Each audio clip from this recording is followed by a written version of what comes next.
በስመ አብ ወወልድ ወመንፈስ ቅዱስ አሐዱ አምላክ አሜን። ሰላም እግዚአብሔር ከሁላችሁ ይሁን። ውድ ያሉ የልዑል እግዚአብሔር ልጆች እንደምን አላችሁ? እንደምን ከረማችሁ? ዛሬ እንግዲህ የመኪና ማሽከርከር ብቃቴን ላሳያቸው ነው ማለት ነው። መንጃ ፈቃድ ያው እየተማርኩ ነው።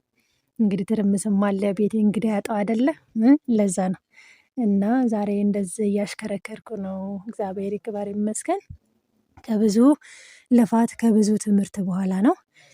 በእርግጥ ግን የተማርኩት ነገር ቢኖረኝ ብዙ ሰው አሁን ገንዘብ ካለ እቤት ድረስ ይመጣ የለም ወይ መንጃ ፈቃዱ? በኖርማል ብትማሩ የምታወጡት ገንዘብ እዛው ይደርሳል። በገንዘብም ቢመጣ እያሉ ነበር ሲያወሩኝ አንዳንድ ሰው ሲያማክረኝ እና ግን የተረዳውን ነገር ገንዘብ አለኝ ብሎ ሳይማሩ ይሄን ሁሉ ትምህርት ይሄን ሁሉ ቻሌንጅ ሳያልፉ መንጃ ፈቃድ መያዝ በህዝቡም ላይ እንዲሁም ደግሞ በራስም ላይ ሞት መፍረድ እንደሆነ ነው የተረዳሁት። እውነት ለመናገር በጣም ፈታኝ ነው። በጣም ትዕግስትን የሚያስጨርስ ነው። እኔ ያው ታውቃላችሁ እረፍት የለኝም። ሩጫ ነው እኔ ጋር ጊዜ የለኝም። በተለይ የቃል ትምህርቱን ለማጥናት እንኳን አልቻልኩም ነበረ። የተማርኩት ቶሎ ይጠፋኝ ነበር። እንደወጣው የምውልበት ያው ሩጫ ህይወት ነው። ዝክሩ ምኑም ስላለ በቃ እረፍት አልነበረኝም እና ወደ ተግባር ስገባ ደግሞ ምን ገጠመኝ? ይኸው እንደምታዩት አሁን እየሰራሁት ያለሁት ጠርዝ ይባላል። ጠርዝ በቀኝ በኩል መስተዋቱን እያያችሁ ወደኋላ በመሄድ ጠርዝ በመስራት ማለት ነው። ስትሄዱ ወደፊት ስትመጡ በግምት ነው። የኮሪደሩን ወይም ደግሞ የአስፋልቱን ጫፍ እየተከተላችሁ በዓይናችሁ እያጠበባችሁ ገምታችሁ ትሄዳላችሁ። ከፊት መስተዋቱን እያያችሁ በግምት ነው የሚካሄደው። ምን ያህል ሳንቲም እንደሚርቅ እዚህ ጋር ያው ሹፌሩ ወይም አለማማጁ እያወራኝ ነበረ።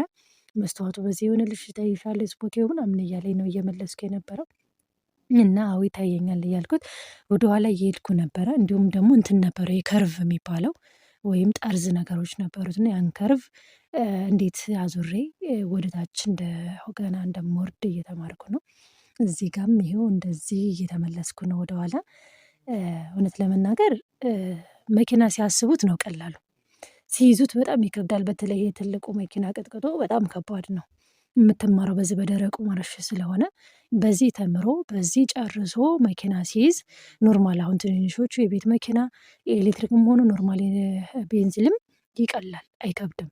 ይህ በጣም ከባድ ነው። በቃ መሪው ላይ በጣም ተጠንቅቀ ነው። እንደገና ደግሞ ማርሹ በተለይ ለማስገባት ውይ እዩት። ፍሬን ፍሬ ሲሆን ለመርገጥ ያለው ነገር እንደዚህ ማዕበል ሰርቼ አቆምኩት።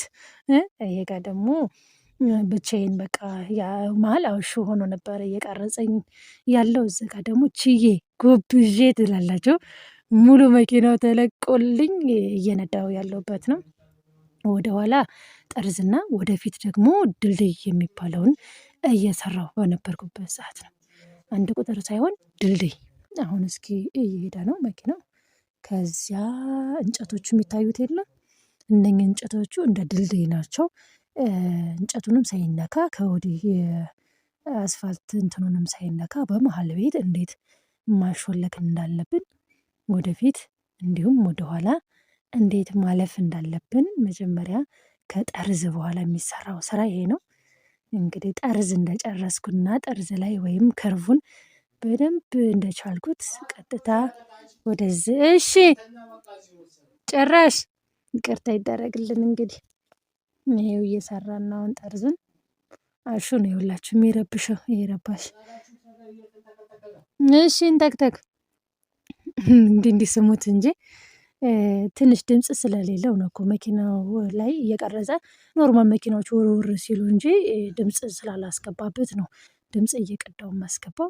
ይሄ ወደፊት ነው። ወደፊት ስትወጡ እየገመታችሁ ነው። ከወዲህም እንትኑን ጠርዙን ላለመንካት ከወዲያም የተቀመጡልንን እንጨቱን ላለመንካት በመሃል ላይ ወይም በመካከሉ እንዴት አሾልከን ማለፍ እንዳለብን የሚያስተምር ነው። መምህሩ ከፊት ያውላችሁ ወጣት ነው ደግሞ በጣም ጥሩ ሰው ተረድቶኝ በመሃል ላይ መንፈሱ በጣም እየረበሸ እስኪደነግጥ ድረስ ረብሸው ነበርና መሃል ላይ መጀመሪያ እንደጀመርኩት ወይኔ በጣም ጎበዝ ነሽ የምር ነድተሽ አታውቂም እስኪል ድረስ በቃ ያለኝ ኮንፊደንስ ምናምን በቃ ነዳጅ ላይ ይሄ ፍሬን ፍሬሶ ምናምን በደንብ ገብቶኝ በቃ ጠንክሬ እንዴ እያለ ሁሉ እንደ ለማጅ ሳይመስለው ሁሉ ደስ ብሎት ትንሽ ሳምንት እንደተማርኩኝ ቆሻሻ ሲመጣ ድብልቅልቅ ያልወጣም። በስመ አብ ወልድ ሲጀመር ጭራሽ ፍሬ ስሆን መሪ እየጠፋብኝ ይህን ያዥ ሲለኝ ያልተባልኩትን እየያዝኩኝ ፍሬ ሲሆን ሲለኝ ፍሬን እየረገጥኩኝ አረ ፍሬ ሲሆን ወራ ፍሬን ያዥ ስባል ነዳጅ እየሰጠሁኝ በቃ አደነባበርኩት እሱንም ማለት ነው። ሰውነቴ ይንቀጠቀጣል፣ እጄ ያለበኛል፣ አይኔ ይፈጣል፣ እቆጣዋለሁ።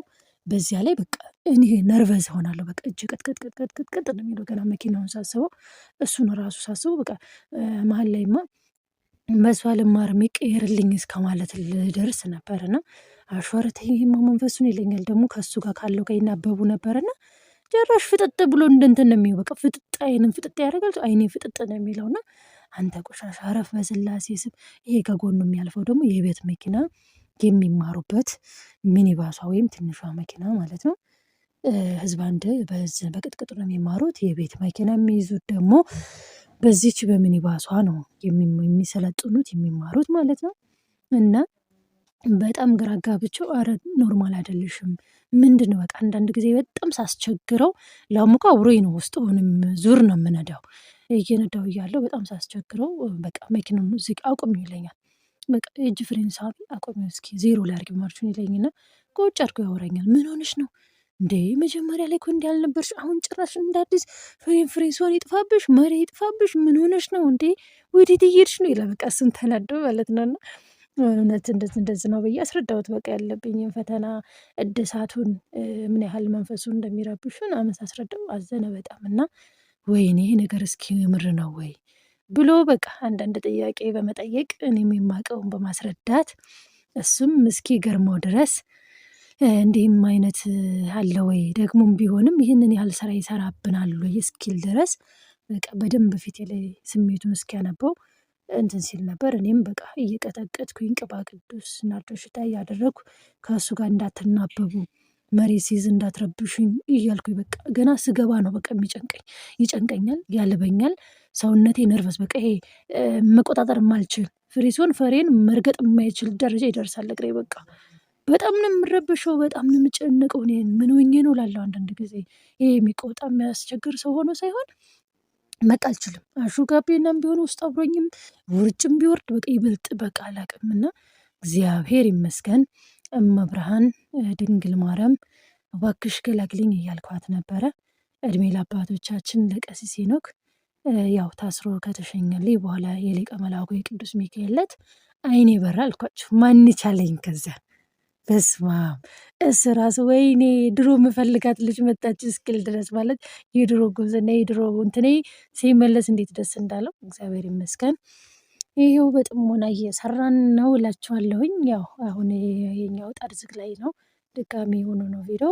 ቀጣይ ምንድን ነው የሚገባው? ፓርኪንግ አቋቋም። ከዚህ በመቀጠል ፓርኪንግ እኔ በጣም የከበደሽ ምንድን ነው ከተባልኩኝ ይሄ ዙሩ ጠርዙ እንዲሁም ይሄ ድልድዩ ምናምን ሳይሆን 8 ቁጥሩም አልከበደኝ። የከበደኝ 1 ቁጥር ወይኔ 1 ቁጥር መቼም መሀሏ ላይ ያለችውን እንጨት መገመትም ማየትም አልቻልኩም። ደረስን። አሁን ይሄ ፓርኪንግ ወይም መኪና ከዳርና ከዳር ሲቆም እንዴት ማቆም እንዳለብን የምንማርበት ነው። ወደኋላ እየሄድኩ ነው። ከዚያ ቀጥታ አረጉና መሬት ትመልሳላችሁ። ከዚያ ትንሽ ወደ ቀኝ ትመልሱና ፊት ለፊት መታችሁ ጥግ ታቆሙና ከዛ ወደኋላ ተብሎ ነው ወደፊት የሚወጣው። እስኪ እንዴት ነው አቋቋሚ?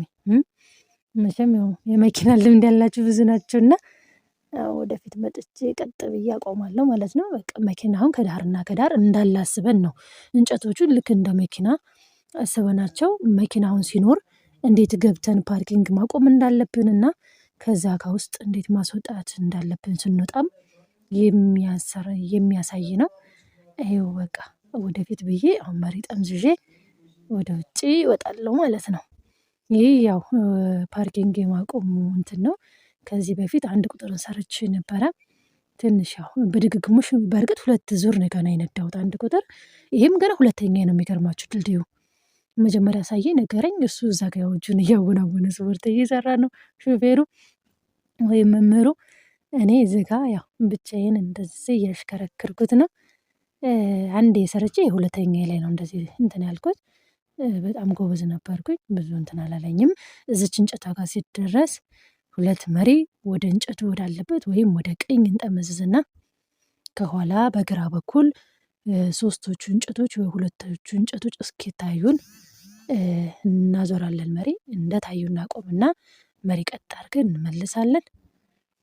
ከዚያ ወደኋላ ጠጋ እያለን እንገባለን ማለት ነው ቀስ ብለን።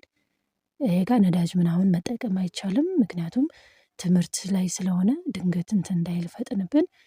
በቃ በዝግታ ፍሬንና ፍሬሶን ብቻ ነው የምንጠቀመው ነዳጅ ጋር አንሄድም። እሱም ለማቆም መሪ ማርሽ ለመቀየር ስንፈልግ ብቻ ነው።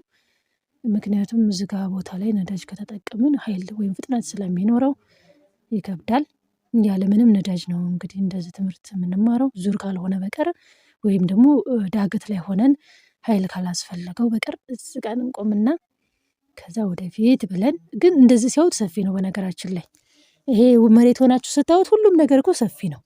ወይኔ መኪና ውስጥ ስትወጡ ወይኔ ላይ ስትሰቀሉ እንዴት እንደሚቀርባችሁ በቃ ምን ያህል ጠባብ እንደሆነ የምታዩት እዛ ላይ ስትወጡ ነው። እዚህ ስታዩት ግን ይኸው እንዲህ ሰፊ ነውና ከበሮ በሰው እጅ ሲያዩት ሲያምር በራስ ሲይዙት ሲያደናግር ነውና ይሄ ይኸውት ስፋቱ ታያችሁ ይኸውት ስፋቱ በጣም እኮ ሰፊ ነው። ግን መኪናው ላይ ሆናችሁ በጣም በቃ ጥግትግት ብብብ ያለ መስሎ ነው የሚታያችሁ። እንደዛ ቆሜ ፓርኪንግን እንደገና ወደ ውጭ አሁን ለምሳሌ መኪና መካከል ብቆም ይብቃት ካለ ትላላችሁ ብዙ አያሰጋም። ግን ተመስገን እውነት ለመናገር እግዚአብሔር ይመስገን። ምንም አልልም ከተመስገን ውጭ ለመድኃኒዓለም በእኔ ሳይሆን በእግዚአብሔር ቸርነት ነው። እንደ ጊዜ እንደማጣቴ ትኩረት እንዳለመስጠቴ በጣም ሩጫ እንደማብዛቴ ተመስገን። ጥሩ ነበርኩ አላስቸገርኩም አልረበሽኩም። እዚህ ጋር እንደደረሰ ኋለኛው ጎማ ላይ እንደደረሰ ያ ምልክቱ እንጨቱ ሁለት ዙር እስከ መጨረሻ ወይም ጨርሰን መሪውን ወደ ቀኝ እናዞረዋለን።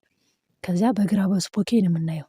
በግራ ስፖኬ ከኋላ ያሉትን እንጨቶች እንመለከትና እነሱ ሲታዩን እናቆምና ከዚያ ወደ ቀኝ ያዞርነውን ሁለት ዙር መልሰን አንድ ብድራችን ነው አንድ ደግሞ መሪው ቀጥ እንዲልልን ወደ ግራ እንመለሳለን ማለት ነው።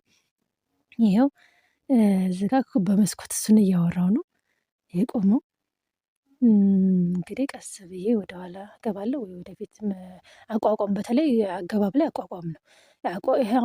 አቋቋሚ ትንሽ እንትን ያለ መስሎኝ ወደፊት ትንሽ ሳብ አደረኩኝ። አቋቋም ትክክል ካልሆነ መጥፎ ነው። ለምን ስትገቡ ያበላሽባችኋል። አሁን የወጣው እንደገና ሳየው እንጨቱ ጋር በደንብ ሳልደርስ ነበር መሪ የጠመዘዝኩትና አቋቋሚ ትክክል አልመሰለኝም። ተመልሼ ወደፊት ሳብ አደረኩና ይሄው መጣ መመሪያም ወደ እኔ ወደ ቀኝ ወደ ግራ ጠምዝዤ እያለኝ ነው።